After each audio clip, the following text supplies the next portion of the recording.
There was a time in my life when I looked in the mirror and I didn't even recognize myself anymore, not because I had changed overnight, but because somewhere along the way, in trying to be successful and trying to reach goals, I quietly lost touch with myself. And if you've ever felt like that too, like you used to be full of confidence and full of life, and now it just kind of seems like you're going through the motions, today's video is for you. Hi, I'm Maria, and I share my real life through midlife, menopause, health, wellness, fitness, lifestyle, and fashion. I share tips that are very doable and attainable. So let's welcome midlife with open arms and make this our best chapter yet. Today, I'm sharing my story of how I found my spark again and the 5 shifts that truly helped me feel like myself again. Let's get started. Tip 1, let go of who you used to be. For a long time, I thought I needed to get back to who I used to be, that younger version of myself who was driven, polished, had everything going for herself. But the truth is, she doesn't exist anymore, and that's okay. In my mid-30s, when I was first building my business, I poured everything into it, my heart and soul. I stopped caring about how I dressed, what I wore, things that made me feel good. I'd go days without makeup, hair in a messy bun, living on caffeine,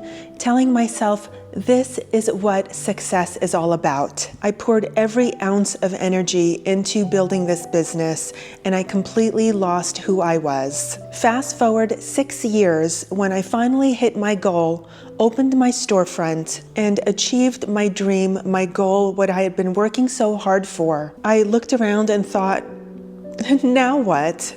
I had everything I thought I wanted, a career, success, but I felt like I lost myself.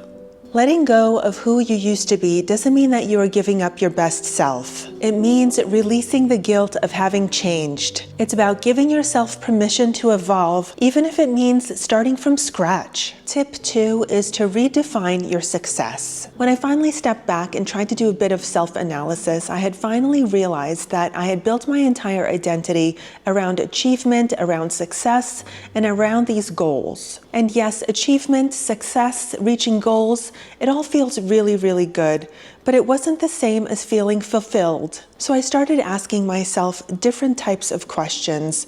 Not what is the next thing on my plate, what can I achieve next, what is my next goal, but more like, what do I want to do to bring me joy every day? What do I want to do to fulfill that void that I'm feeling? And what do I want to do to make myself feel alive again? And that small shift from doing to being made all the difference. Because sometimes success is not about reaching a new milestone. It's not about a new achievement. Sometimes it's just about waking up and feeling peaceful and being happy to be alive and healthy and well and strong. And sometimes it's about that energy, that positive energy that gets you through the entire day, taking that time to enjoy the sunshine and spend time with loved ones. And that's a perfect segue into my Number 3, where I suggest creating small daily joys. When I started this new chapter, I said to myself, I'm not going to wait around for some big breakthrough, some big success in order to feel happy again. So I made sure to start focusing on little things that bring me joy, that put a smile on my face,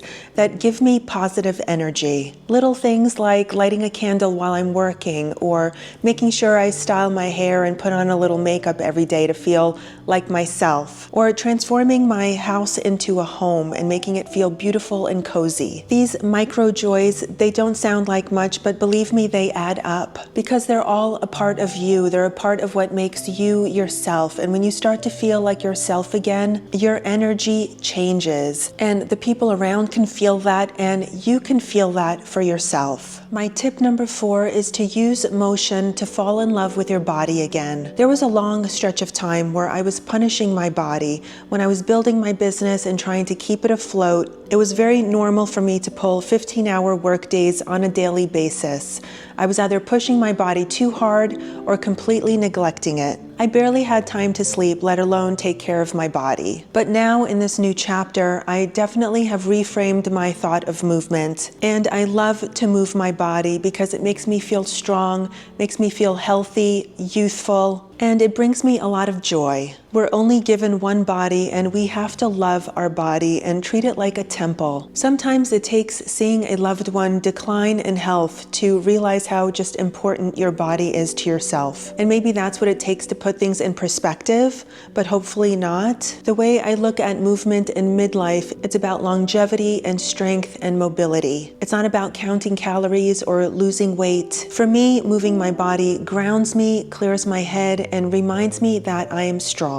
So if you've fallen out of rhythm, just start out small. Go for a walk, do a little bit of a stretch, dance in your kitchen while you're making dinner. Just find some little way to get back in tune with your body. Movement for me means that I am here, I am alive, I am strong, and I matter. My tip number 5 is to reconnect with purpose. When I decided to close my business, I had this overwhelming fear.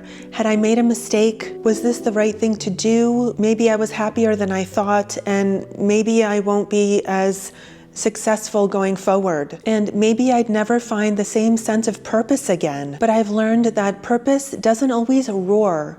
Sometimes it's a little whisper. And it's those tiny little nudges that I kept feeling, saying that I was meant to do something else, something more. And this time around, I have promised myself that I'm not letting my purpose completely consume me. And now I am building this next stage of my life with balance, with joy, and with more intention. Because the truth is, you can reinvent yourself at any age, and the woman that you're becoming, she deserves some grace while she's still trying to figure it out. If any of this resonated with you, if you've ever felt like you have lost your spark, I hope you are on the path to finding it once again, and I hope these tips helped. If you enjoyed this video, please take a moment and give it a big like, share it with a friend or a loved one that might be going through this, and please subscribe for more wellness and real life in midlife. And if you'd like to connect with me further, I'd love for you to join my free newsletter, where I share more personal stories, mindset tips, and little tips to help us midlife women feel grounded and inspired. Plus, when you sign up, you'll get my 5-day belly fat reset guide. It's totally free, and it's designed to help you get back in touch with your body. Thank you so much for spending time with me, and remember,